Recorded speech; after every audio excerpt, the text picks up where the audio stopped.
Hai, apa khabar Malaysia? Dan hari ini pastinya semua lebih-lebih ceria sebab kita dah sampai di penghujung minggu. Saya Nur Saliha Azmi. Hari ini bersiaran sekali lagi si cantik manis ini. Sampailah kita kan, khabar Saliha. Alhamdulillah. Sihat? Alhamdulillah sihat. Selalu kita memang macam ni. Kalau akan bertanya khabar apabila di set sebab inilah waktu berkelapangan untuk berbual seketika ya. Okey, alhamdulillah kita sihat-sihat belaka dan saya juga turut mendoakan kesihatan anda dan kesejahteraan anda. Bak kata Saliha, hari ini hari Jumaat. Selalunya mood Jumaat ni mood yang lebih santai, yang lebih ceria. Saya lihat pun di jalan raya hari ini agak lengang dan mungkin ada juga antara kita yang dah terlalu bijak merancang perjalanan. Tetapi dah bercakap mengenai perjalanan ni, saya nak kongsikan juga antara info khasnya di Lembah Kelang ataupun di Kuala Lumpur. Lagilah kalau kita nak merancang perjalanan ini kena lebih sedikit sebab apabila masuk ke Kuala Lumpur kita sedia maklum ya, bakal mengalami kesesakan jalan raya yang luar biasa apabila trafiknya waktunya tidak menentu dan waktu masuknya adalah waktu kemuncak.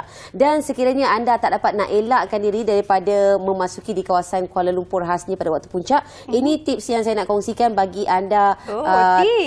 Antaranya untuk mengelakkan daripada berdepan dengan kesesakan laluan trafik yang luar biasa, dan pastinya ada jalan yang akan ditutup, iaitu jalan Sungai Besi akan ditutup secara berperingkat mulai 30 September ini sehingga 29 September 2024. Ianya adalah bertujuan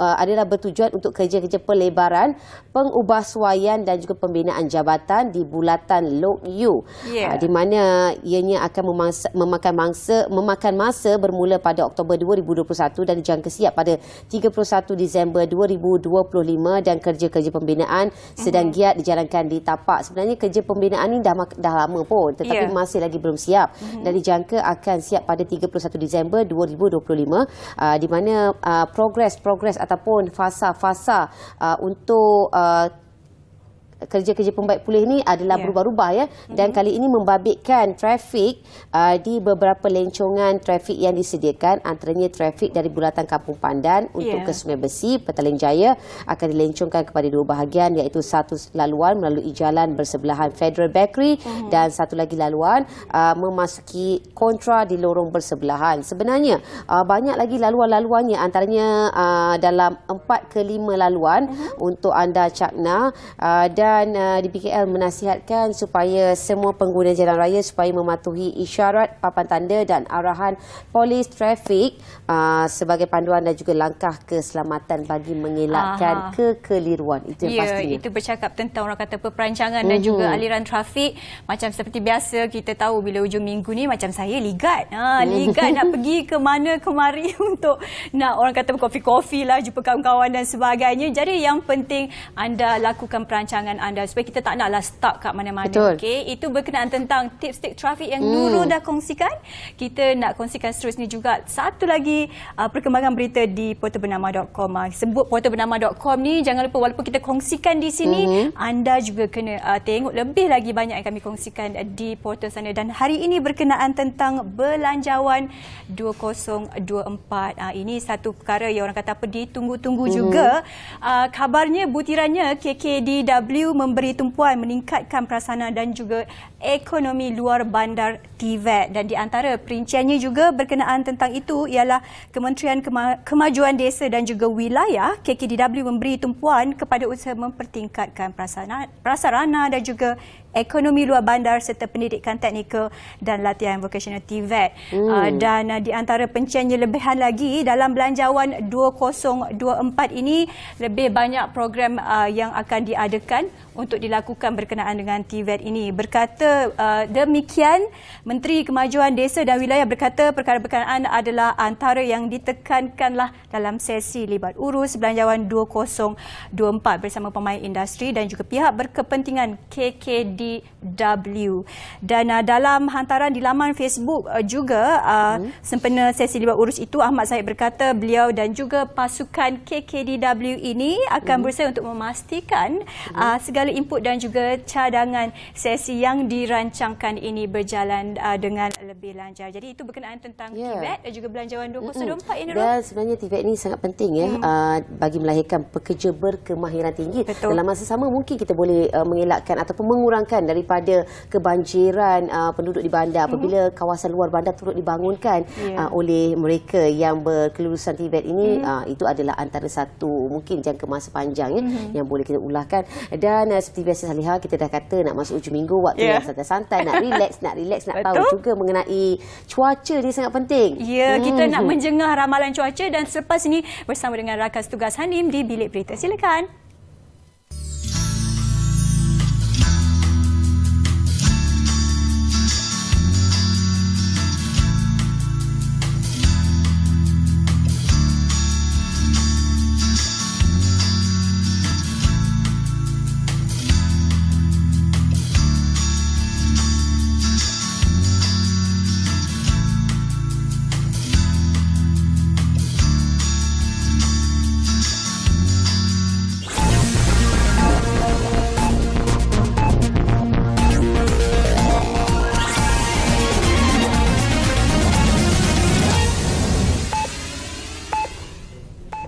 Assalamualaikum dan salam Malaysia Madani.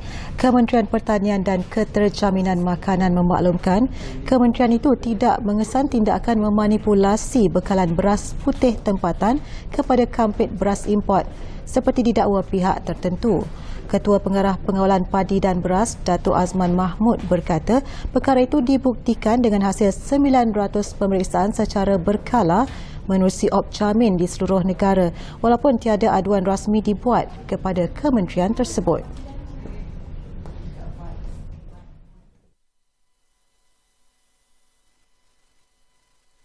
Kita lancarkan 20%, kita boosterkan 20% dalam pasaran, bermakna kita berada. Tidak berlaku, saya akan tindakan undang-undang pada yang buat berdawan di bawah peraturan Seksyen 20 mengganggu penjawat awam menjalankan tugas. Kita dah buat 900 checking di bawah Opcamin yang dibentangkan oleh Wakil Menteri dalam ucapan tadi di seluruh negara, dan kita buat secara berkala. Even though sampai ke daerah-daerah pun kita buat checking. Hasilnya tak ada seperti yang didakwa berlaku. Tidak ada yang didakwa berlaku. Dalam masa sama, beliau turut meminta orang ramai untuk menyalurkan sebarang aduan menerusi saluran yang betul dan dipercayai supaya ia tidak menimbulkan panik dalam kalangan masyarakat. Sebelum ini, wujud dakwaan segelintir pemborong beras cuba memanipulasi harga kawalan ditetapkan kerajaan dengan menukar kampit beras tempatan kepada kampit beras import kerana mahu mengaut keuntungan besar. Sementara itu, sekiranya pengilang padi atau pemborong beras berjaya meningkatkan 20% bekalannya menerusi program khas beras putih tempatan, Datuk Azman memberi jaminan isu kekurangan bekalan komoditi itu dalam pasaran dijangka dapat dipulihkan dalam tempoh 1 bulan. Kita lancarkan 20%, kita boosterkan 20% dalam pasaran, bermakna kita ada dalam setahun 27 juta lah. Kampit 10 beg, yang 10 kilo lah. Maknanya kerisauan daripada semua pengguna tu kita dapat redakan. Sebagaimana Datuk Seri kata, dalam tempoh sebulan kita akan dapat pulih semula dalam keadaan di pasaran. Bekalan beras putih tempatan fasa 1 akan bermula hari ini, manakala fasa kedua akan diteruskan pada 15 September nanti. Sebelum ini, KPKM sudah mengarahkan pengilang padi atau pemborong beras meningkatkan 20% bekalannya dalam program khas beras putih tempatan ke dalam pasaran. Menurut kementerian itu, pihak pengilang juga sudah menyatakan persetujuan untuk memberikan kota tambahan itu kepada kerajaan menerusi Padi Beras Nasional Berhad. Ia adalah langkah intervensi bagi meningkatkan bekalan beras putih tempatan di negara ini. Baik, dalam perkembangan lain, kadar subsidi harga padi dan sistem pengairan antara perkara utama yang dibangkitkan oleh pemain industri padi dan beras menerusi sesi dialog Belanjawan 2024. Menteri Pertanian dan Keterjaminan Makanan Datuk Seri Muhammad Sabu berkata, sekiranya kondisi sistem pengairan bagi pengoperasian sektor itu tidak ditambah baik, ia dikhawatiri menjadi cabaran buat pemain industri memenuhi tuntutan kerajaan untuk meningkatkan 20% pengeluaran beras super special tempatan. Datuk Seri Muhammad berkata peserta dialog tersebut turut meminta kerajaan memantau kemungkinan berlaku peningkatan harga baja dan racun susulan kenaikan kadar skim subsidi harga padi daripada RM360 per metrik tan kepada RM500 per metrik tan. Soal pengairan yang kurang sempurna, maka mereka menuntut supaya kalau nak naikkan hasil padi, pengairan mesti sempurna dan kerajaan kena mengawal terutama harga racun, harga baja dan sebagainya untuk mereka mengeluarkan output yang lebih baik pada masa yang akan datang. Beliau berkata demikian pada sidang media selepas sesi dialog Belanjawan 2024 KPKM bersama pemain industri dan pihak berkepentingan dalam subsektor padi dan beras di Ibu Pejabat Mardi, Serdang, Selangor. Sekian dari Bilik Berita Malaysia Madani, Tekad Perpaduan. Assalamualaikum dan salam hormat.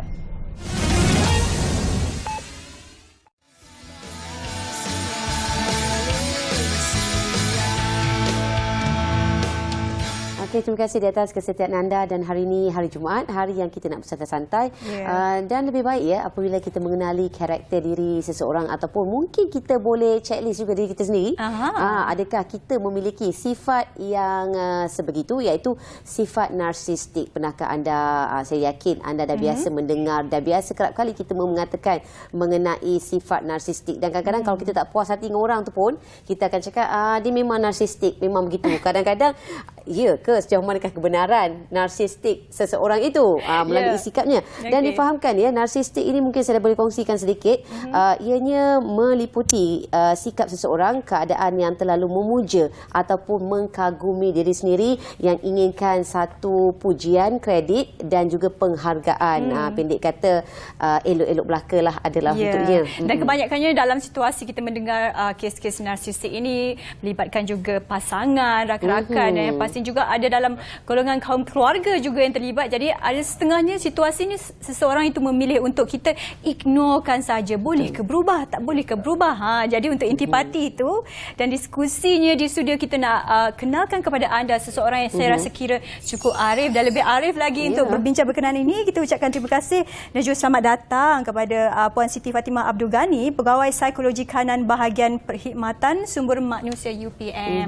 Okay, Puan Siti Fatimah, apa khabar? Cantik hari ini. Baik, alhamdulillah. Kita sedondon kita macam masuk color code. Maksudnya vibe tu sama. Alhamdulillah. Vibe positif tu sama kan? Alhamdulillah. Terima kasih sudi menjemput. Okey, dan Puan, terlebih dahulu kita nak bercakap mengenai narsistik. Apa yang saya ketengahkan pada awal rancangan tadi, narsistik adalah mendefinisikan seseorang individu itu yang inginkan pujian terhadap pribadinya, yang ingin dihormati, dikagumi dan disayangi. Dan selain daripada itu, apakah sifat-sifat narsistik? Okey, pertama sekali kalau kita lihat pada hari ini kan, terma-terma berkaitan dengan gangguan kesihatan mental tu dah dinormalisasikan. Maksudnya kalau dulu jarang-jarang disebut kan, tapi sekarang ini ramai orang dah mulai tahu. Jadi dia ada positif, dia ada negatif dia lah. Bila kita tahu pada peringkat yang awal ada positifnya. Tetapi dia boleh jadi negatif sekiranya apa yang kita tahu itu salah. Jadi dari segi apa yang dinyatakan tadi memang betul lah. Dia memuja diri dia, dia taksub dengan diri dia, dia merasa dirinya semua betul dan dia lebih segala-galanya. Maksudnya lebih hebat, lebih cantik, lebih pintar dan semuanya betul. Itu antara ciri-ciri dia. Tetapi selagi ianya tidak memudaratkan diri dia dan juga orang di persekitaran, maka maka personality ini tidaklah memberi satu perkara yang menggugatkan, kecuali kalau dia dah macam ada gangguan untuk diri dia sendiri dan juga persekitaran dia. Maksudnya bila dia memuja diri dia, dia terlalu taksub dengan diri dia, pencapaian dia, dari apa yang dia miliki kan. Jadi itu membuatkan akan ada kecelaruan dari segi personality dia lah. Itu ada beberapa kriteria dia orang kata apa boleh nampak seseorang tu oh sebenarnya ini adalah narsistik. Tapi bagaimana pula bila kita berhadapan dengan situasi seseorang tu mengatakan ini bukan saya ni bukan narsistik ni, saya kira self love. It's a form of self love. Tapi bagaimana pula komen Puan berkenaan tentang ini? Dia self love tu adalah ruang lingkup yang berbeza. Macam kita sayang diri kita, maka kita akan peduli diri kita, kita cakna emosi kita kan. Dan bila kita menyayangi diri kita, maka secara tidak langsung kita akan lakukan perkara yang tidak memudaratkan diri kita dan juga persekitaran kita. Tetapi kalau yang narsisistik ni ataupun kita sebut juga sebagai narcissistic personality disorder, senang nak sebutnya NPD. Jadi kalau NPD ni dia dah keterlaluan, melampaui batas. Jadi kalau dia sayang tu, macam kalau dia tengok diri dia dekat cermin tu, akulah kan. Jadi kalau yang hebatnya dia akan rasa berkepentingan. Maksudnya setiap orang yang lain bergantung kepada diri dia dan dia perlukan pengiktirafan itu. Maksudnya orang menyatakan, oh awak memanglah tak ada, awak susah lah kan. Jadi dia nakkan pengiktirafan itu. Sebab itu narsisistik ni dia ada kebarangkalian dia juga untuk alami masalah interaksi sosial ataupun kita sebut sebagai penghargaan kendiri. Sebab apa? Sebab dia nak orang menyatakan ia kepada apa yang dia ada. Jadi selagi orang tak menyatakan iyalah awaklah yang paling penting dekat sini, kalau tak ada awak susah program kita hari ini, contoh. Jadi dia akan rasa keakuan itu sangat besar.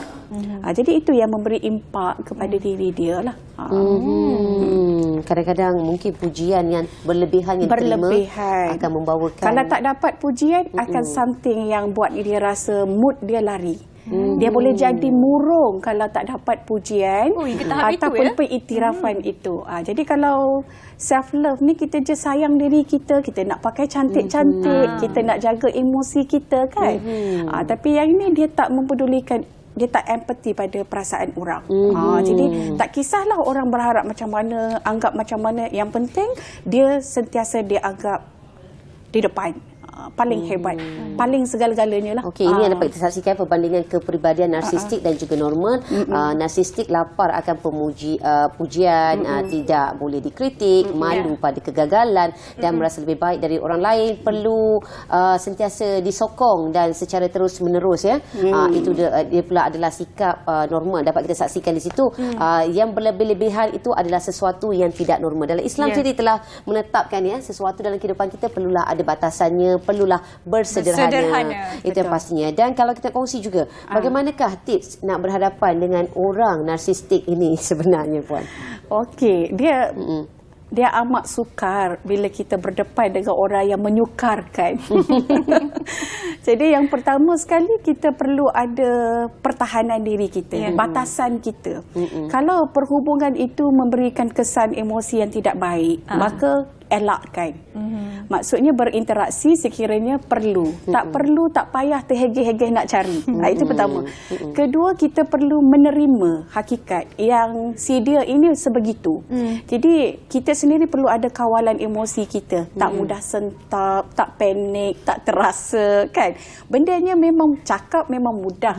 Tapi nak amalkan itu, sebab kita berdepan dengan dia. Contoh hari-hari, contoh kan. Jadi macam mana kita nak elakkan? So dia lebih kepada kawalan kita lah. Dia penerimaan siapa diri dia, dan yang penting kita tahu batasan kita, hak kita. Kalau kita merasakan tergugat dengan perhubungan bersama dengan individu sebegitu, maka kita perlu kenal pasti apa keperluan, apa yang tidak perlu untuk berdepan dengan dia. Itu pasti. Berdepan janganlah, sebab narsistik dia akan mudah marah, dia ada tendensi itu. untuk berdebat dengan kita. Maknanya tak gunalah kalau kita nak bertelingkah, nak berargue dengan orang Dia narsistik akan ini. buang masa je. Dia akan menambah kita sakit. So daripada kita sakit, kita elakkan. Cara terbaik adalah mengelakkan diri, isolate diri tu. Isolate. Kita kena jaga mental health kita, itu yang paling penting. Yang penting health kita juga, kita menjaga mental health kita. Tapi yang Puan Siti katakan tadi tu cukup menarik. Orang yang golongan cepat sentak ni memang orang kata banyak juga kita hadapi. Tapi bila bercakap tentang cara-cara menghadapi mereka, tapi sekarang ni kita ingin mungkin tanya sudut pandang Puan Siti berkenaan tentang adakah ini satu penyakit yang menjurus ke arah kesihatan mental yang tidak baik ataupun bagaimana? Baik. Sebab itu saya kata awal tadi kan, kalau kita rujuk kepada sumber yang salah, maka kita akan terdorong kepada fahaman yang salah. Jadi fahaman yang salah tu dia akan mengganggu pemikiran kita, perasaan kita dan tingkah laku kita. Jadi kalau asasnya personality narsistik ini sekiranya melampaui, maka dia boleh jadi kepada gangguan mental. Tetapi kita perlu rujuk kepada DSM-5. DSM itu adalah The Diagnostic Statistical Manual untuk mental health, ataupun mental disorder, yang 5th edition, edisi yang kelima. Kalau dalam tu kriteria dia memenuhi NPD itu, sebab NPD ni dia adalah satu gangguan personality, tetapi dia ada kriteria yang tertentu. Contoh, kalau dalam tempoh masa yang panjang, dia ni kalau tak dapat pujian, dia memang akan murung, dia akan hilang kefungsian dia, tak bersemangat pergi kerja, contoh. Jadi ataupun dia kalau ada kritikan, dia tak menerima kritikan itu. Dia merasa kritikan itu nak menjatuhkan dia, melawan dia, dan dia akan rasa mood dia tentangan. Dia tak boleh menerima. Dan bila ada orang yang mungkin lebih bagus ataupun diberi fokus di tempat kerja, contoh, ataupun dalam keluarga, jadi dia rasa sangat cemburu dan iri hati.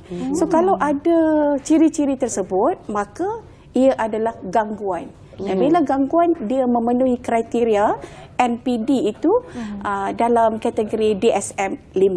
Okey Puan, kita nak tahu adakah narsistik ini boleh dirawat? Boleh. Apa-apa sahaja boleh dirawat. Tapi bagaimana caranya? Tapi Ada tapi. sebab benda bukan mudah kan. Sebab dia melibatkan pemikiran. Kalau dia dah set minda dia sebegitu sebegini, dia ada distorsi pemikiran. Saya seharusnya diterima, saya seharusnya dipuji, saya seharusnya begitu. Orang seharusnya meletakkan kepercayaan pada saya, kebergantungan pada saya, contoh. Jadi yang pertama perlu dirawat, kita ada dua kaedah lah. Satu, kaedah psikoterapi. Kedua, kaedah psikodinamik. So psikoterapi ini adalah kaedah kita gunakan dari segi modifikasi tingkah laku, dan juga kita gunakan terapi kognitif tingkah laku. Contoh dia, kita bantu dia untuk melihat konotasi pemikiran dia yang salah. Pemikiran yang tidak rasional. Tidak rasional macam tadilah, seharusnya, sewajibnya, semestinya begitu dan begini.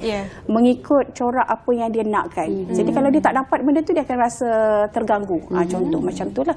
Itu yang terapi, apa kita sebut psikoterapi. Yang kedua, psikodinamik. Psikodinamik ni maksudnya orang persekitaran dia. Siapa yang paling rapat dengan dia? Keluarga dia. Kalau pasangan dia, nayalah.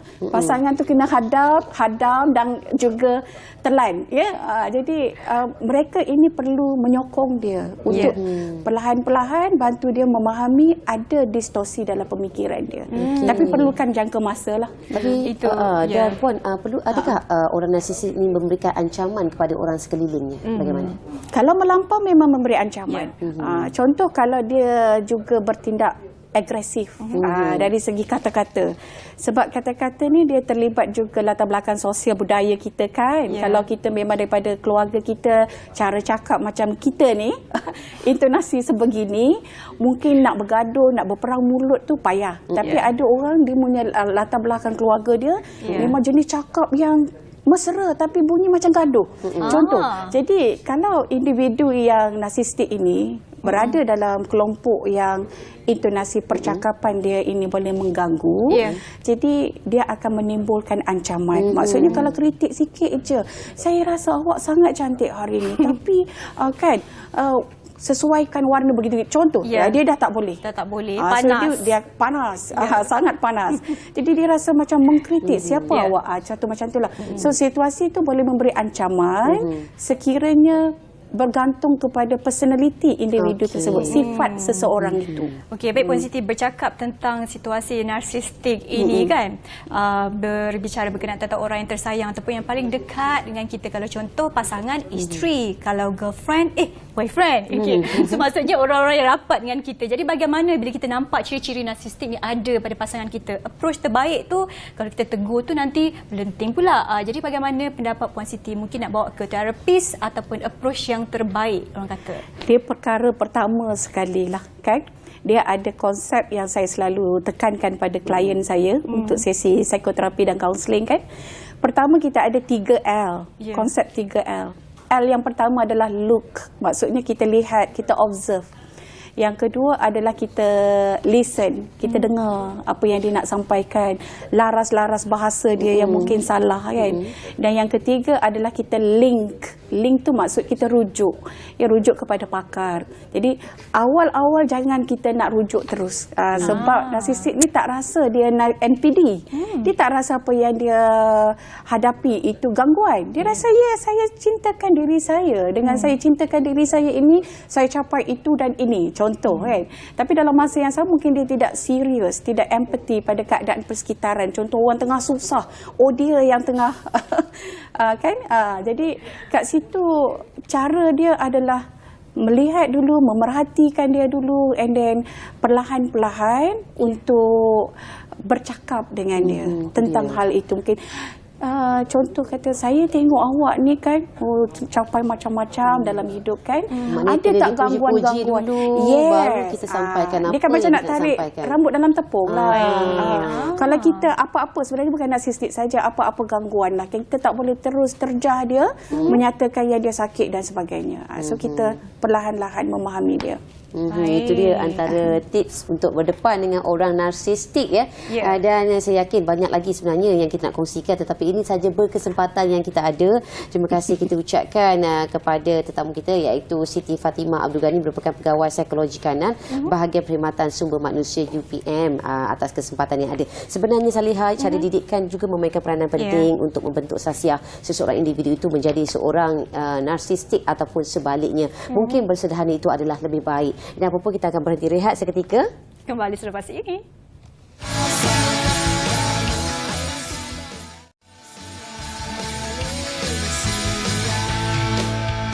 Baik, terima kasih terus setia bersama dengan kami di Apa Khabar Malaysia. Dan tadi kita berbicara berkenaan tentang narsistik. Ini kita juga nak berbicara dan juga berkongsi berkenaan sesuatu yang cukup penting, iaitu integriti. Kita tahulah Nurul ya, dalam mana-mana organisasi ataupun bila kita bekerja, integriti dan budaya yang positif itu adalah sangat penting lah.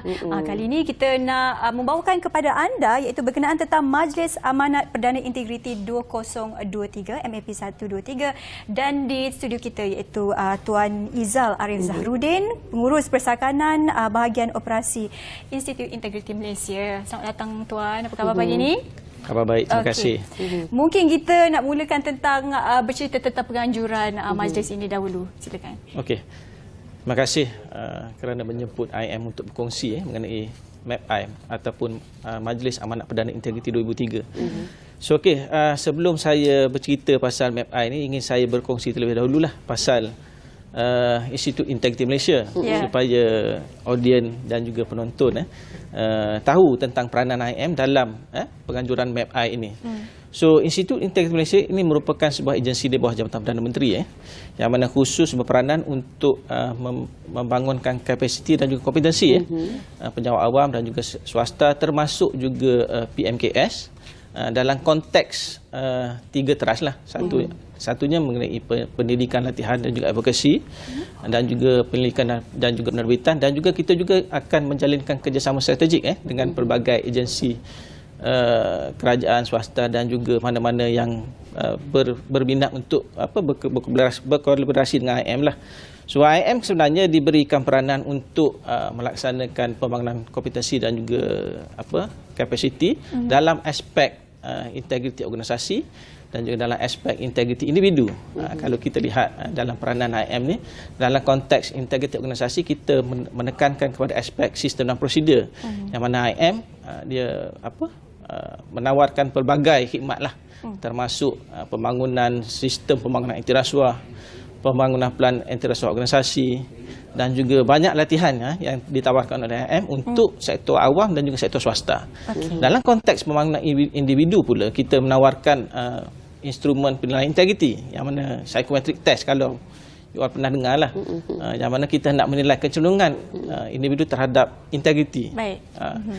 So kita berbalik kepada Majlis Amanat Perdana Integriti ni, kita amat berbangga sebenarnya kerana telah diberi penghargaan oleh Kerajaan Negeri Sarawak untuk bekerjasama dengan IM, yang mana Amanat Perdana Integriti ini merupakan platform yang mana Amanat Integriti ini akan disampaikan oleh Premier Sarawak itu sendiri pada 14 September. Dia akan menyampaikan amanat integriti kepada pentadbiran Kerajaan Negeri Sarawak. Termasuk juga swasta dan juga student-student, dan dijangkakan pada hari tersebut dia punya penyertaan adalah lebih kurang dalam 3,000 hingga 4,000 orang. Satu jumlah yang besar tu ya. Yes, secara fizikal. Dan tuan, kita nak tahu juga apakah agenda utama MAPI 23 dan bagaimanakah ianya dilihat dapat meningkatkan elemen pembudayaan integriti di Sarawak itu sendiri. Okey, kalau kita lihat agenda utama MAPI ni, dia panggil MAPI MAPI. Ada singkatan dia. Singkatan dia MAPI. MAPI. Kita pun hari tu ditegur pasal singkatan Majlis Amanat Perdana Integriti ni. Kalau kita tengok dari segi dia punya secara umumnya amanat integriti ni disampaikan kepada barisan pentadbiran Kerajaan Sarawak, yang mana perkara ini sepatutnya disampaikan juga kepada peringkat akar umbi supaya mesej integriti ni boleh dihayati, diamalkan dan juga dibudayakan di seluruh peringkat negeri Sarawak. Dan kalau kita tengok agenda utama MAPI ini sebenarnya, selain daripada menyampaikan amanat, kita ada juga seterusnya kita adakan persidangan integriti kebangsaan pada hari seterusnya. So dalam MAPI itu juga IM sebenarnya berperanan besar jugalah, yang mana kita akan melancarkan kita punya modul modul integriti penguatkuasa yang dibangunkan khusus untuk Kerajaan Negeri Sarawak. Dan juga kita akan melaksanakan majlis pertukaran memorandum persefahaman, yang mana akan memperkukuhkan lagi kerjasama di antara IM dan juga Kerajaan Negeri Sarawak. Dan adakah ini merupakan kerjasama yang julung kalinya diadakan bersama dengan Kerajaan Sarawak ataupun bagaimana? Dan kalau ikutkan penglibatan Institut Integriti Malaysia dengan Kerajaan Sarawak ni goes way back, dah lama sebenarnya. Tapi sebenarnya perkara ini secara kemuncaknya pada tahun lepas, yang mana Kerajaan Sarawak telah memohon bantuan IM untuk melaksanakan program inisiatif integriti berkaitan dengan komuniti. Pada Julai tahun lepas lah. Saya ingat saya Julai tahun lepas, kita telah melancarkan program dipanggilkan program pembangunan integriti bersama komuniti, CIB IM, pada Julai, yang mana telah dilaksanakan secara rintis di 4 PBT di Negeri Sarawak. Dewan Bandaraya Kuching Utara, Majlis Perbandaran Sibu, Majlis Daerah Limbang, dan juga Majlis Daerah Matudaro. Kita ambil PBT yang besar dan juga PBT kecil untuk kita jadikan program integriti secara rintis di Negeri Sarawak pada masa itu. Dan orang kata dia akan diadakan dalam masa beberapa hari lagi. Mungkin ada juga kita nak sentuh sedikit atau pencabaran apa untuk kita adakan majlis sebegini. Komen Tuan Nizal. Persiapan mungkin. Okey. Kalau dari segi persiapan tu memang sangat besarlah, sebab dia melibatkan jumlah peserta yang agak besar. Dan kalau kita lihat dia punya perbincangan tu sangat ekstensif dalam konteks pihak Kerajaan Negeri Sarawak, dan khususnya yang menganjur tu adalah Unit Integriti dan Ombudsman Negeri Sarawak, itu unions bekerjasama dengan IM untuk menganjurkan majlis yang saya kira besar lah. Ini memang cabaran dia amat besar. Dia akan dirasmikan oleh siapakah itu? Akan dirasmikan oleh Premier Sarawak itu sendiri. Yang menghormati Premier Sarawak itu sendiri, dan akan diadakan di Borneo Convention Center, Kuching. Okey. Kita nak tahu juga harapan pastinya Cik Israel terhadap IIM sendiri melalui MAPI 23 ini bagaimana? Okey, kalau kita cerita pasal harapan memang IM menaruh harapan yang besar jugalah. Saya fikir pun kerajaan negeri Sarawak pun menaruh harapan yang besar tentang pelaksanaan MAP ini. Kenapa? Sebab kalau kita lihat dari segi penglibatan MAP itu sendiri. Kalau kita lihat dari segi penglibatan ni, dia punya penglibatan sangat ekstensif lah. Melibatkan Barisan Kabinet Sarawak, Ahli Dewan Undangan Negeri Sarawak, pegawai kerajaan Sarawak, ketua masyarakat dan ketua kaum turut dilibatkan dalam pelaksanaan MAP ini, termasuk pelajar universiti, NGOs, badan-badan makanan dan juga syarikat swasta di Sarawak. So kita berharap agenda pemudayaan integriti ni bukan hanya melibatkan pegawai kerajaan saja, tetapi perlu diperluaskan ke peringkat akar umbi supaya ia dijadikan amalan dan juga budaya. Adakah MAP ini merupakan acara tahunan ataupun bagaimana, Tuan? Di peringkat negeri Sarawak ialah acara tahunan. Setiap tahun akan berlangsung. Cuma kita sebab kita berbangga tu sebab IM diberi penghormatan untuk jadi rakan penganjur bersama. Okey, dan memandangkan ini merupakan acara tahunan, adakah modul tahunan itu akan ada perubahan ataupun bagaimana? Tu saya pun tak boleh nak jawab benda tu sebab dia penganjuran negeri Sarawak itu sendiri. Dan saya rasa dari segi penganjuran tu mungkin ada perubahan lah. Dari segi dia punya konteks modul. Jadinya dia mengumpulkan untuk Majlis Amanat Integriti ni, mengumpulkan banyak suara yang akan digabungkan bersama nanti untuk perbincangan berkenaan tentang integriti. Bercakap tentang integriti, kita keluar sikit daripada konteks Majlis Amanah ni. Jadi pendapat Tuan Izzah sendiri dari pihak Tuan berkenaan tentang keadaan situasi integriti di kalangan organisasi di Malaysia di sekarang, secara ringkasnya lah. Kalau kita lihat peranan IM IM dalam konteks memudayakan integriti masyarakat Malaysia, kita menjalinkan banyak kerjasama, terutama dalam konteks kerajaan, dalam konteks sektor swasta, even dengan konteks masyarakat pun. Kita sentiasa bekerja dengan bersungguh-sungguh, giat keras melaksanakan program, latihan, aktiviti dan juga bahkan kita juga melaksanakan penyelidikan dalam mana kita hendak meningkatkan integriti dalam konteks sektor-sektor tersebutlah. Dan kalau kita lihat dari segi pemudayaan integriti pun, dia bukannya satu perkara yang boleh dicapai dalam tempoh yang singkat. Yes. Dan kalau tengok pertumbuhan IM pun mula pada tahun 2004. Selepas Pelan Integriti Nasional dilancarkan. Dan pada masa itu IM bertugas untuk memantau melaras Pelan Integriti Nasional lah. Dan pada tahun 2019 Pelan Anti Rasuah Nasional pula diperkenalkan.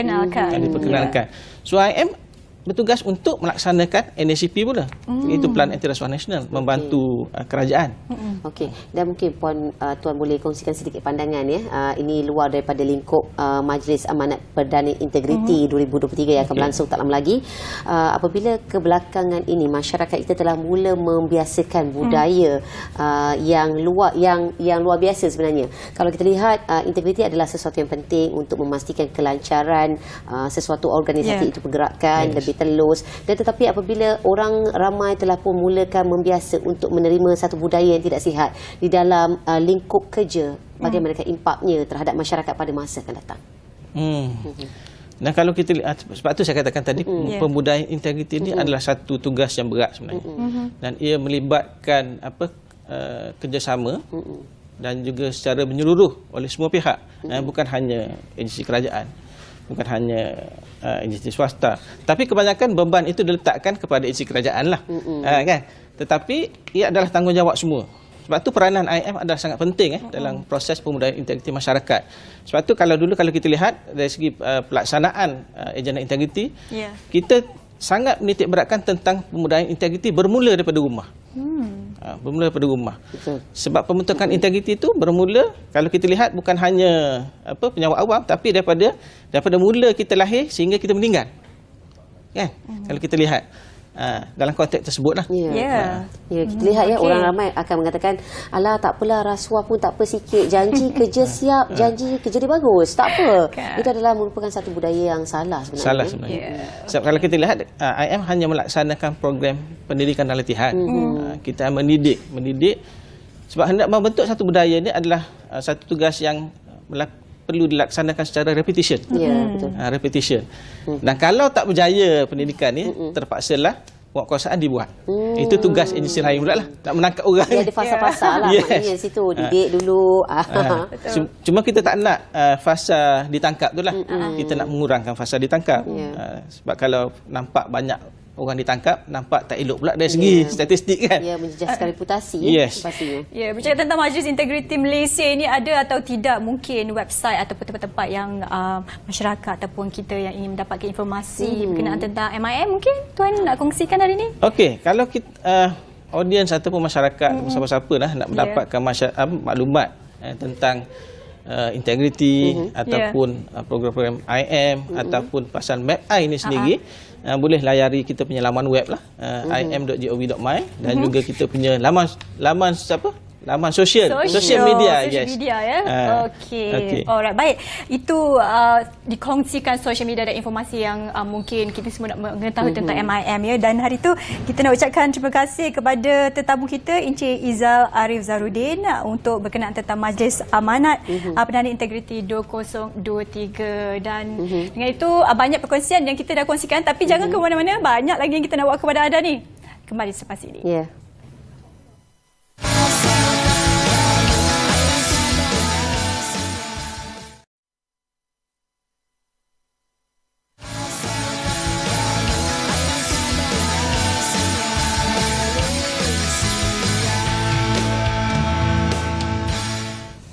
Terima kasih atas kesetiaan anda dan bertemu kembali dalam rancangan Apa Khabar Malaysia. Dan kalau kita recap baliklah semalam, kita ada bercakap mengenai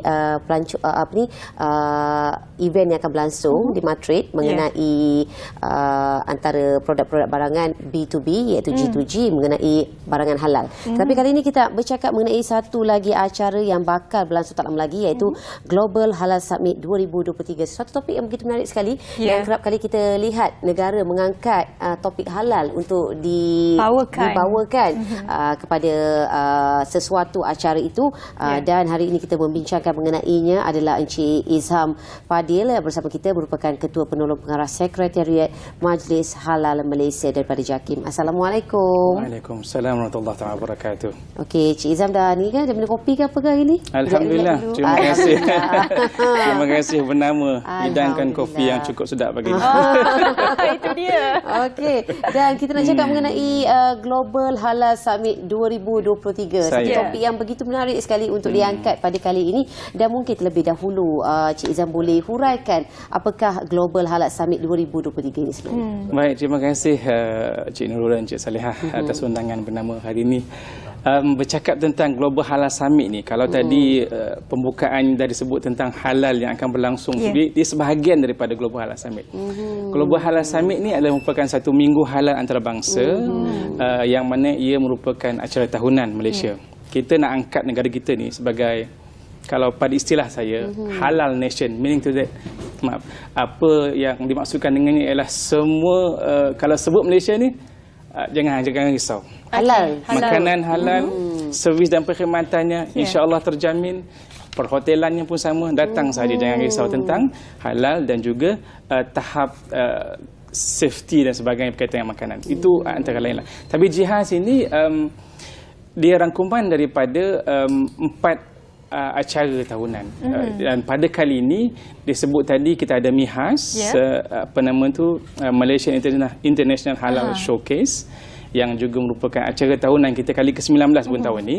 Dan yang satu lagi di bawah JAKIM, iaitu Halal Certification Body Convention, dan juga Global Halal Industry Congress, dan juga satu lagi di bawah JAKIM ialah MABIM, Mesyuarat Teknikal MABIM berkaitan dengan halal.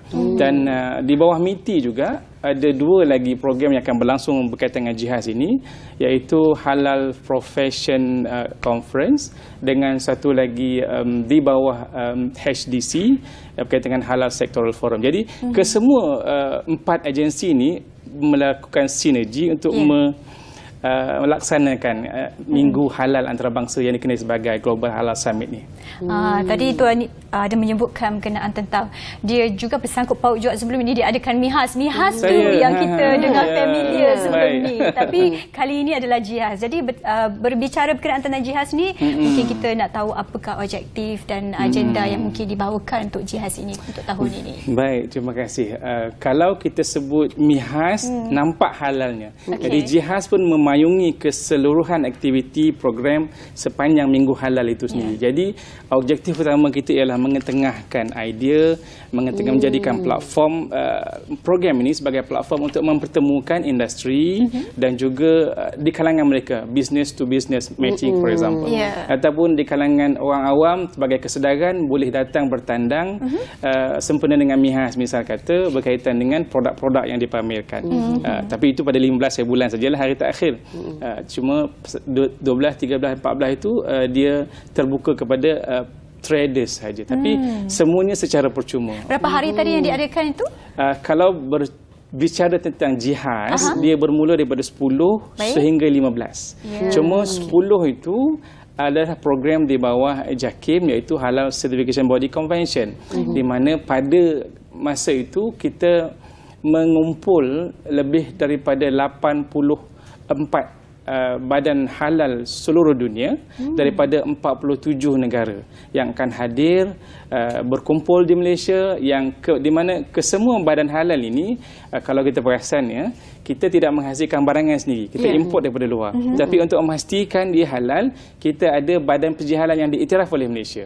Mereka yang akan mengesahkan produk itu halal masuk ke Malaysia. Jadi badan-badan halal ini ataupun halal certification body ini mereka akan datang di Malaysia untuk sama-sama kita duduk di bawah satu bumbung berbicara tentang halal dan juga produk serta polisi dan sebagainya. Itu antara lain lah berkaitan dengan objektif penganjuran tadi itu. Okey, Cik Izzah mungkin boleh kongsikan mengenai pengisian yang telah pun disusun dalam program Jihaz 2023 ini. Baik, menarik soalan tadi.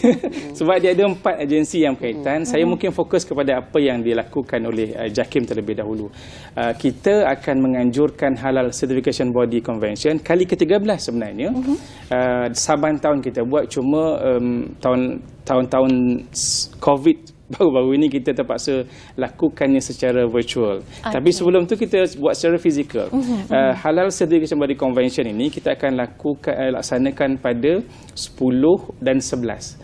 10 kita mula dengan Halal Certification Body Convention, di mana aktivitinya akan merangkumi kita bawa speaker daripada luar negara, antaranya Germany, antaranya India, juga daripada negara-negara USA dan juga Australia, yang mana akan bercakap berkenaan dengan topik-topik di bawah tema yang kita pilih pada kali ini, iaitu enhancing capability and strengthening integrity. So semua ini akan datang ke bumi kita ini untuk sama-sama menjadi satu platform berbicara dan bertemu dengan satu bumbung untuk berbicara tentang halal. Jadi yang kedua, kita ada Global Halal Industry Congress, jadi medan untuk para industri bertemu dengan CB, Certification Body. Mereka membincangkan tentang berkaitan dengan yang topik-topik semasa, antara lain trade barrier yang mungkin timbul dalam hal berkaitan dengan halal ini. Dan antara lain juga kita ada di bawah JAKIM kita ada mesyuarat teknikal, Jabatan Kuasa Teknikal Halal Mabim. Ini Mabim ni adalah pertemuan tahunan tidak rasmi antara menteri-menteri agama 4 negara, Brunei, Indonesia, Malaysia dan Singapura. Jadi itu platform di mana kita bincangkan isu-isu halal antara keempat-empat negara ini. Jadi ketiga-tiga itu di bawah JAKIM, sementara di bawah Matric pula kita ada Mihas seperti mana disebutkan tadi, dan di bawah HDC Halal Sectoral Forum 2023 dan Halal Profession Seminar di bawah DSM ataupun Department of Standard Malaysia. Itu antara lain lah yang secara umum aktiviti yang ada dirangkum di bawah Jihaz. Jadinya pengisian ini juga membawakan panel-panel yang bukan sahaja dalam Malaysia, tapi di luar negara juga. Saya kira ini satu intipati yang penting dalam membincangkan berkenaan tentang topik halal dan juga produk-produk dan juga mungkin sinergi yang boleh dilakukan. Jadi bercakap tentang aktiviti dan pengisian ini, yang mana satukah mungkin dikira highlight ataupun agenda yang penting dan ditunggu-tunggu untuk penganjuran tahun ini? Ada dua yang mungkin masyarakat umum terlibat secara langsung boleh datang. Yang pertamanya, kalau kita sebut tentang MIHAS tadi. Yang tu, kalau kita biasa makan produk dalam Malaysia sahaja yang halal, di sana kita boleh bertemu dengan pelbagai jenis. Kerana pada kali ini penganjurannya terbesar. Berbanding tahun-tahun sebelumnya, kali ini MIHAS berjaya menarik minat lebih daripada 40 negara, lebih daripada 40 negara. Dan terbesar dalam arti kata jumlah booth pamerannya ataupun ruai pamerannya ada lebih daripada 1,800. Dan China serta Indonesia, dua negara yang ada pavilion terbesar. Tak silap saya 38 atau 48 pavilion begitu. Mana kita boleh bayangkanlah di MITEC itu satu. Yang kedua, kalau berkaitan dengan industri di JAKIM yang kita laksanakan itu, mereka boleh bertemu dengan Badan Penjiran Halal luar negara. Ini platform di mana mereka boleh mendapat akses dan juga berita-berita pemasaran barangan halal Malaysia ke luar negara. Saya kira itu satu ruang yang cukup baiklah. Saya kira sebut tentang barangan Malaysia nak dipasarkan ke luar negara, saya rasa saya kena pergi juga untuk dapatkan ilmu itu. Saya rasa wajib. Itu juga. Dan sejauh mana Tuan Izam nak melihat usaha yang dilakukan oleh pihak JAKIM sendiri untuk menjadikan Malaysia negara yang dikenali sebagai negara halal? Okey, soalan yang sangat menarik. Kerana sehingga kini Malaysia adalah negara orang kata pioneer dalam halal yang pertama. Sejak tahun 70-an lagi dengan 68 tak silap saya, kita dah mula memberikan persetujuan halal. Long way sampai sekarang ni. Dan di kalangan negara dunia, kita kalau dari sudut integriti pensijiran halal selama 9 tahun berturut-turut, sejak ia mula diperkenalkan anugerah itu, kita mengunggulinya sehingga tahun lepas. Maknanya dari segi pengiktirafan itu satu yang cukup tinggi. Sebab itu kalau dalam konteks luar negara, mereka berebut-rebut untuk mendapatkan pengiktirafan Malaysia dekat Malaysia.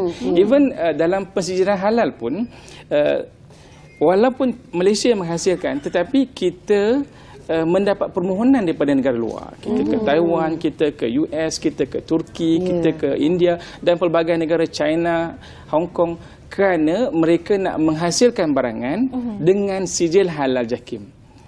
Kerana apa? Kerana sijil halal itu merupakan suatu pasport untuk memasuki atau visa untuk memasarkan produk mereka bukan saja di Malaysia tetapi akses kepada market luar negara.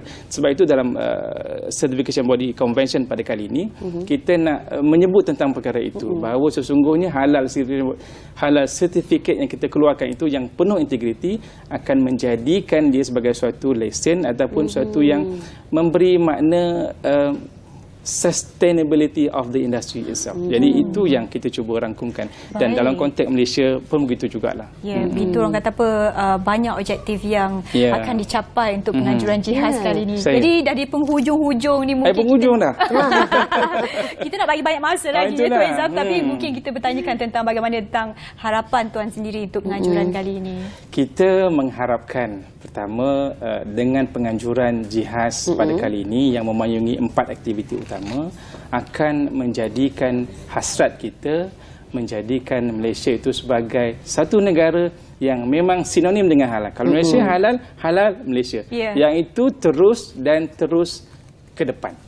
Yang kedua, kita berharapkan dengan target untuk mendapat 2.1 bilion sales dalam MIHAS itu tercapai dengan penyertaan industri itu sendiri. Jadi JAKIM amat berharap apa yang kita anjurkan ini menjadi suatu platform mengetengahkan dan melonjakkan lagi kedudukan kita sebagai pemacu pensijiran halal dunia. Itu dia. Kita ucapkan dan semoga maju jaya dan semoga hasrat tersebut akan menjadi kenyataan. Dan sebenarnya saya cukup bangga juga apabila menjadi warga Malaysia kan. Kalau pergi ke luar negara, mereka kata halal Malaysia antara halal yang terbaik dan diiktiraf di seluruh dunia. Dan terima kasih kita ucapkan kepada tetamu kita iaitu Encik Izam Padil, merupakan Ketua Penolong Pengarah Sekretariat Majlis Halal Malaysia JAKIM, atas perkongsian begitu menarik sekali iaitu berlangsungnya Global Halal Summit 2023 ataupun Jihaz pada 9 hingga 12 September ini di Pullman Hotel. Dan kita harapkannya berjalan dengan lancar dan semua objektif yang menjadi harapan tercapai. Jadi kita nak berehat sebentar. Anda jangan ke mana-mana. Terus setia bersama dengan kami di AKM.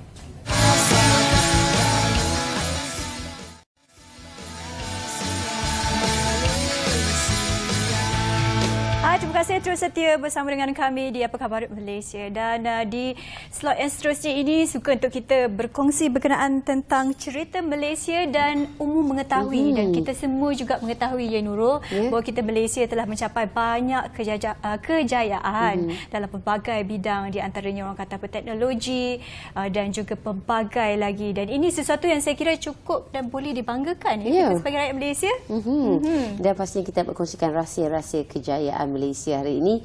Bersama kita adalah arkitek Ahmad Najib Arifin, merupakan penyelidik teknikal dan pengarah urusan Akademi Nusantara. Selamat datang. Terima kasih. Apa khabar? Sihat ya, Cik? Alhamdulillah, sihat. Alhamdulillah. Topik kita hari ini adalah rahsia-rahsia kejayaan Malaysia. Satu topik yang begitu luas sekali sebenarnya untuk kita ungkaikan. Saya kira berbaki 30 minit ni adalah masa yang tepat sekali untuk kita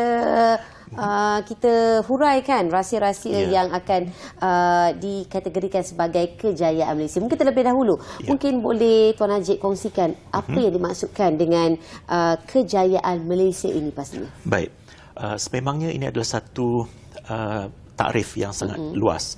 Jadi yang akan saya perkecilkan sikit supaya kita lebih dapat memberikan tumpuan ialah di bidang urus tadbir ataupun kalau bahasa Inggerisnya governance dan pentadbiran, dan menyentuh tentang politik secara keseluruhan. Dan boleh dikatakan berbanding negara-negara di dunia yang setaraf dengan kita, maksudnya setaraf sebagai negara membangun, negara yang pernah dijajah, negara yang baru saja mencapai kemerdekaan secara umumnya ialah 66 tahun, dan berbanding negara-negara maju dan negara yang lebih kecil. Jadi kita ni kalau kita kena lihat konteks dia dulu ya. Kita adalah sebuah negara yang dari boleh dikatakan berbagai aspek sederhana. Sederhana. Kita bukan negara yang besar sangat, bukan negara yang kecil, dan penduduknya pun sama juga. Kita bukan negara yang berpenduduk tinggi, bukan juga berpenduduk sikit. Dan sebenarnya ya, dari segi political science, sains politik, sebenarnya inilah negara yang paling susah ditadbir. Negara besar dia lebih ada susah nak dirungkaikan secara terperinci dalam masa yang singkat. Tapi kalau kita dalam bidang sains politik, dan saya mengambil bidang sains politik juga semasa di universiti dulu, negara besar, negara sederhana dan negara kecil ya. Negara sederhana ni yang lebih susah untuk ditadbir. Apalagi Malaysia ini negara yang sederhana dari segi saiz dan penduduk, tapi penduduknya sangatlah majmuk, sangatlah bermacam jenis, bukan saja dari segi bangsa ataupun suku kaum, tapi juga dari segi agama. Boleh dikatakan setiap agama besar di dunia ada di Malaysia. Boleh dikatakan, ya mungkin satu dua yang lain tu tak ada. Dan itu salah sebabnya. Salah satu sebabnya kita punya slogan pelancongan yang sangat berjaya sampai sekarang, dah berpuluh tahun kita guna, ialah Malaysia Truly Asia. Malaysia sebagai sebuah negara yang mewakili Asia sebenar. Okay? Jadi yang ini yang saya nak tekankan. Saya juga sebagai seorang penggiat dalam bidang pelancongan, saya seorang tourist guide ataupun saya sebut jurupandu pelancong, jurupandu pelancong, dan saya telah memandulah beribu pelancong datang ke Malaysia semenjak tahun 1990, the first visit Malaysia tahun melawat Malaysia yang pertama, dah beribu dah saya bawa ya. Jadi ini yang saya nak tekankan, orang Malaysia kita tak sedar, tapi orang luar ya, dia memandang Malaysia sebagai sebuah negara yang sangat boleh dipuji. Okey, saya ungkapkan Malaysia sebuah negara yang tidak pernah ada perang saudara berlarutan, kan? Tak pernah ada perang saudara bersenjata, ya. tidak pernah ada gerakan-gerakan pemisah yang berlarutan. Ya sikit-sikitlah satu negeri sana ada tak puas hati sikit. Tapi inilah kejayaannya. Kita dapat menangani rungutan-rungutan dengan cara yang rungutan itu akhirnya reda. Itu penting. Ya, banyak negara lain di dunia yang dia melawan balik. Pusatnya pentadbiran pusat melawan balik, tak mau bagi muka ini, tak mau bagi tak mau bagi kelebihan ataupun hak mereka. Jadi terjadilah gerakan-gerakan pemisah. Tak payahlah saya sebut negara-negara mana lain di dunia, tapi kalau kita buat kajian sedikit, kita Google, kita kan nampak negara-negara keliling pun ada yang ada gerakan pemisah sampai sekarang. Jadi lagi satu, pilihan raya kita, ya, PRU kita. Selain daripada pilihan raya, ya, ada pertukaran kerajaan, tapi kita tak perasan dan kita tak hargai pertukaran kerajaan kita berlaku dengan aman. Ya, betul. Ya, kalau kita lihat setengah-setengah negara lain setara dengan kita, banyak telah terjadi rampasan kuasa, telah terjadi revolusi, telah terjadi di mana kes baru-baru ini pun negara jiran di mana setelah ada pilihan raya, tapi pilihan raya itu macam kita juga, dia tidak ada pemenang majoriti, berbulan-bulan tidak ada Perdana Menteri, berbulan-bulan. Ya, kita dalam kes pertama kali kita telah melalui suatu keadaan di mana kita tidak ada satu koalisi yang mendapat majoriti. Baik, datanglah agung kita dan mengaturkan rundingan di antara pihak. Jadi dalam masa kurang seminggu kita dah pun ada kerajaan. Ya. Adakah disebabkan susun atur pentadbiran kerajaan Malaysia sendiri yang berpaksikan kepada raja berperlembagaan dilihat merupakan satu benchmark ataupun tanda aras untuk kemakmuran negara Malaysia itu sendiri, atau bagaimana? Itulah kadang-kadang psikologinya memainkan peranan, walaupun kita tak nampak, sebab psikologi itu di aras yang tidak kita sedar secara langsung. Ya, inilah antara contohnya kejayaan kita ini yang rahsianya. Kita dari awal lagi kita dah ada satu persekutuan negeri-negeri. 9 dari negeri-negeri ini ada raja berperlembagaan sendiri, raja sultan-sultan, raja yang tuan dan sebagainya. Dan dari awal lagi kita dah ada persetujuan yang lengkap di mana kesemua raja-raja ini mempunyai hak untuk menjadi agung untuk seluruh negara. Jadi secara tidak langsung itu dah menunjukkan kepada rakyat, pemimpin-pemimpin tertinggi kita semua dah ada persetujuan. Ya. Jadi secara tak langsung itu memberikan satu peringatan psikologi kepada rakyat. Kita punya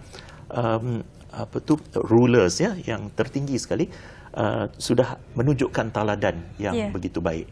Jadi secara tidak langsung itulah antara rahsianya di mana kita pun tahu ada caranya, ada batas-batasnya, ada metodologinya untuk kita mencapai satu persetujuan.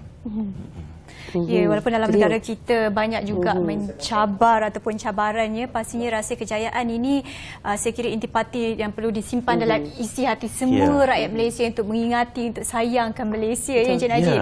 Jadi kalau untuk kita berkongsi hari ini, mungkin orang kata apa yang paling penting, rahsia-rahsia ataupun kejayaan yang nak di-highlightkan hari ini, dan supaya kita semua sentiasa ingat dan tahu bahawa Malaysia ini adalah sungguh sebuah negara yang cukup bertuah untuk kita bersama-sama tinggal di sini. Ya, jadi mungkin sebelum tu sikit saya kembali kepada beberapa contohnya dulu, ya. Kita lihat contohnya dulu sebelum kita sampai kepada rahsia di sebalik contoh tu, ya.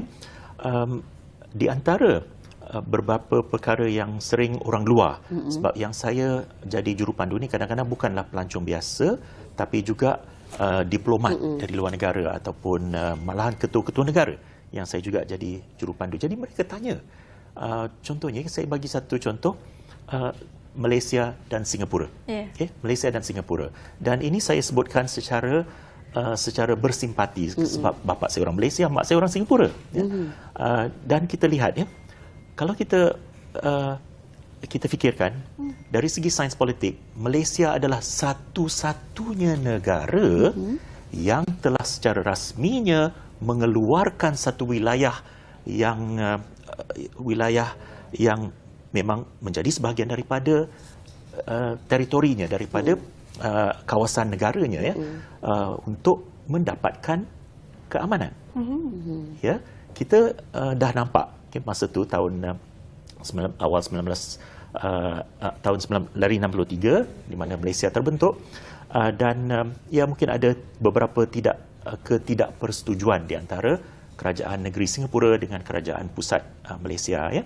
Jadi Tunku Abdul Rahman, Perdana Menteri kita yang pertama, telah nampak dengan bijaksananya mungkin ini tidak boleh berlarutan, mungkin akan terjadi persengketaan kalau diteruskan. Jadi dengan rundingan-rundingan dengan rakan-rakan dalam kerajaan telah dipersetujui untuk dikeluarkan Singapura. Okay? Dan ini tidak zalim kerana Singapura memang pada waktu itu sebuah negeri kota raya yang dah maju. Dia boleh hidup, boleh survive. Okay? Bukan zalim, ya. Jadi malahan British memang telah membangunkan Singapura sebagai salah satu kota raya negeri yang termaju di Asia Tenggara waktu itu. Jadi nak kata Singapura berawal dari tempat yang kampung, tak ada apa, itu memang tak betul lah. Ya, dia memang dah ada dia punya pembangunan yang boleh dikatakan lebih hebat dari tempat lain di seluruh Malaysia. Jadi ini adalah satu perkara yang mengejutkan penganalisis politik dari seluruh dunia, sebab banyak negara lain dia berperang bermati-matian nak simpan kekalkan wilayah di dalam negara. Itu sebab diorang ada gerakan-gerakan pemisah yang berlarutan, berpuluh-puluh ribu orang mati di negara-negara yang terjadi begitu. Tapi kita terbalik, kita keluarkan dengan elok dengan akta parlimen, dengan tindakan rundingan, kita keluarkan dengan elok, lepas tu sama-sama damai. Itu satu kejayaan dan itu adalah satu contoh di mana Malaysia sering disebut apabila ada rundingan-rundingan tentang gerakan pemisah. Malaysia sentiasa namanya naik. Okey, itu dia antara yang kita dapat, mungkin kita boleh pujilah, ya, antara sedikit sebanyak yang kita memang perlu akui di mana Malaysia ni ada sisi kelembutannya tetapi adanya ketegasan di sebaliknya juga. Dan Tuan, apabila kita lihat, kita nak bercakap mengenai mempertahankan kejayaan yang ada, kemerdekaan yang ada, bukanlah sesuatu perkara yang mudah, ya. Untuk mengekalkan tu cabarannya jauh lebih berliku kerana banyak halangan yang diterima ketika ini. Kalau kita nak kata halangan daripada pengganas-pengganas luar, mungkinlah agak selamat Malaysia ketika ini, tetapi kita tidak boleh terlalu selesa dengan ancaman yang ketika ini mungkin jauh berbezanya dengan daripada segi teknologi, fahaman-fahaman yang telah pun menyusup secara halus. Bagaimanakah kita sebagai warga Malaysia untuk terus kekal untuk bersepadu, mengekalkan perpaduan yang sedia ada ni daripada ancaman luar khasnya. Okey. Salah satu perkara yang sekali lagi secara tidak sedar sebenarnya, ya, dan mungkin harus kita sedarkan diri tentang ini. Yang tidak sedar ialah sikap kesederhanaan. Sikap kesederhanaan di antara majoriti rakyat Malaysia, ya, yang faham kalau kita terlalu ekstrim, mana-mana pihak pun terlalu ekstrim, itu adalah resepi ataupun itu adalah ramuan untuk kegagalan. Jadi sikap dan pendekatan ke arah kesederhanaan ini adalah satu yang menjadi antara rahsia kejayaan Malaysia. Kita tidak terlalu bersikap keras kepala. Semua pihak, ya, dan saya puji semua pihak Malaysia akhirnya sebenarnya tidak begitu keras kepala. Dia tahu apa batas-batasnya. Okey, kita pandai bertolak ansur, berkompromi, ya. Pada kita kompromi ataupun bahasa Inggerisnya compromise yang kita ambil tu bukanlah satu perkataan kotor ataupun dirty word, ya. Kalau lihat setengah-setengah negara yang mengalami perkara-perkara yang ataupun gejala-gejala yang saya sebutkan itu, pada mereka kompromi itu satu perkataan kotor. Jadi itu sebabnya mereka gagallah. Itu yang membuat itu membezakan Malaysia dengan negara luar sebenarnya. Cerita Malaysia kita ada lagi banyak kita nak berkongsi lagi, tapi kita nak berehat sebentar dahulu. Kembali selepas ini.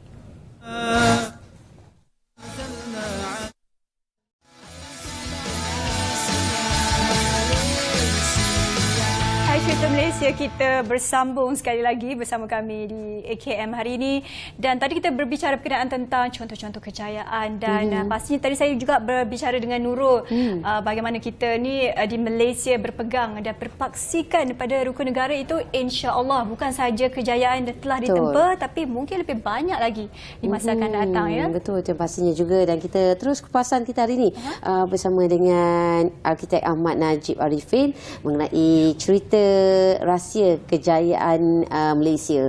Okey, kalau tadi kita dah cakapkan mengenai rahsia kejayaan Malaysia adalah sikap antara bertolak ansur antara sebuah kaum, bertoleransi yang mengekalkan perpaduan kita. Tetapi kebelakangan ini tak dapat dinafikan juga selain daripada ancaman luar.